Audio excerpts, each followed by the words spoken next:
va acclamer Jésus-Christ avec force et vigueur. On va acclamer Jésus-Christ avec force et vigueur. On va acclamer Jésus-Christ avec force et vigueur. On va acclamer Jésus-Christ avec force et vigueur. On va pousser des cris de joie en hommage au premier et au dernier, au roi des rois, au Seigneur des seigneurs. Amen.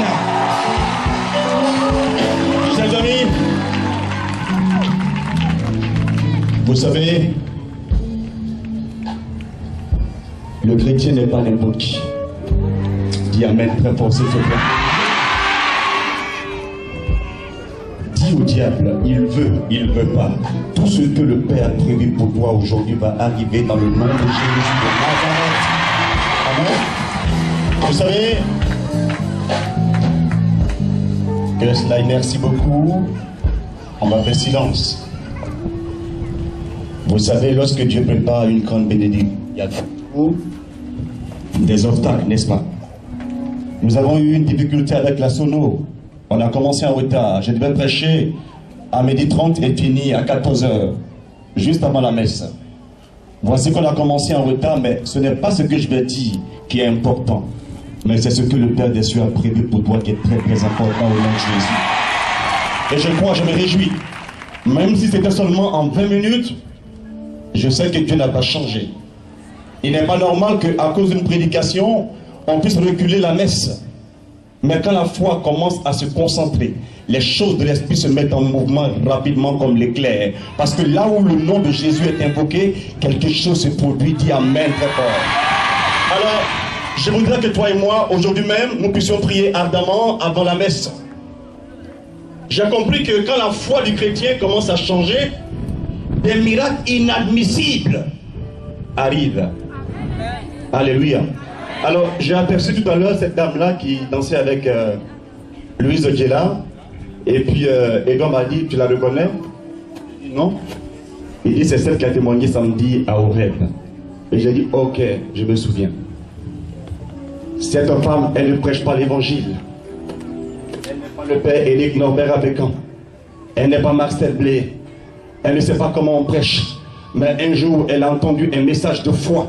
Elle a cru que elle est chrétienne. Et que la main de Dieu repose sur elle. Elle a cru que elle a autorité. Elle a cru que elle aussi, elle parle à Dieu et Dieu écoute.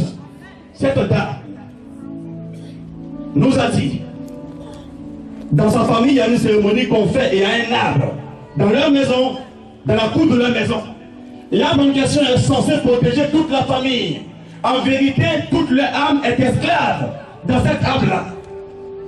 Mais elle a entendu une prédication de foi. Son cœur a changé. Il faut lui changer. Depuis ce jour, chaque nuit, elle se lève à la prière. Elle tape à les démons. Elle agresse, elle attaque, elle prie, elle invoque Dieu. My Jesus. Quelque temps après sa soeur appelle, on ne comprend rien. L'arbre qui est dans la cour est tombé seul comme ça, on ne sait pas pourquoi. Ça a été déraciné. Alléluia. C'est pourquoi je l'appelais devant vous pour que vous la voyez. Dieu ne fait rien au hasard. Et toutes leurs œuvres ténébreuses sont pourvoyées au nom de Jésus. Voyez-vous, il y a un pouvoir en vous. Il y a un pouvoir avec vous. Il y a un pouvoir pour vous. La radio a célébré son anniversaire. Le jeudi, et voici le frère Marcelin Azam qui m'approche tout doucement. Il y a une dame qui va t'appeler. Bon, c'est mon amie, alors je la reçois. Elle m'appelle de Canois. Et elle précise, frère Marcel Blé, ah merci, enfin, je te reçois au téléphone, ça ne veut rien dire. Je suis évangélique, c'est vrai, mais, ça ne veut rien dire. Parle. Elle dit, mon frère, ça fait 16 ans. Ça fait 16 ans. Je cherchais un bébé. J'ai bougé partout pour chercher un réconfort, pour recevoir un soulagement, mais zéro. Et elle a prononcé une phrase qui a touché mon cœur. J'ai écouté la RNC, dit amen. J'ai écouté la RNC, dit amen, très fort s'il te plaît. Il dit 16 ans où j'ai cherché à avoir un enfant. Mon frère, je suis enceinte. Je Je suis enceinte. Mais elle n'a pas appelé pour ça. Elle dit que Dieu lui a donné un bébé par le canal de la RNC. Mais on lui a dit que l'enfant est accompagné de fibromes. Quand Dieu commence, il achève. Même si elle ne m'appelait pas, Dieu allait toujours agir. Parce que le Saint-Esprit et moi, même si nous sommes ensemble, nous sommes différents. Il y a un Dieu pour tous, mais il y a un chrétien qui croit en ce Dieu pour tous. Quand il lève son corps avec foi, la puissance de Dieu se met en mouvement. Dis amen, très fort, s'il te plaît. Alors, chers amis, je voudrais aujourd'hui, pendant qu'on est debout, je vais lire un texte qui vient de la Bible. La parole de Dieu.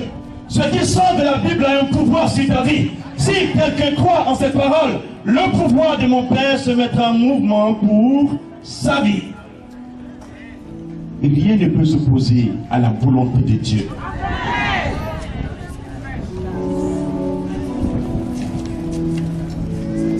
Matthieu chapitre 11. Il y a un monsieur qui a appelé un jour à la télévision, c'est un catholique, qui a posé une question à un pasteur. Il a dit dans la Bible, il est écrit, aide-toi, Dieu t'aidera. Le pasteur lui a dit, mais c'est vers où? Il dit, c'est pour trop, mais ça est dedans. Vous n'êtes pas habitué à manger la parole de Dieu, c'est pourquoi la vitamine de l'esprit n'est pas en vous. Mais aujourd'hui, votre vie va changer radicalement. Et chacun de vous aura un impact dans son milieu au nom de Jésus. Matthieu chapitre 11, verset 28. Venez à moi, vous tous qui êtes fatigués et chargés. Je vous donnerai du repos. Prenez mon joug sur vous et vous recevrez mes instructions. Car je suis doux et humble de cœur. Et vous trouverez le repos pour vos âmes. Car mon joug est doux et mon fardeau léger. Quelqu'un va dire amen très fort à cette parole de Dieu.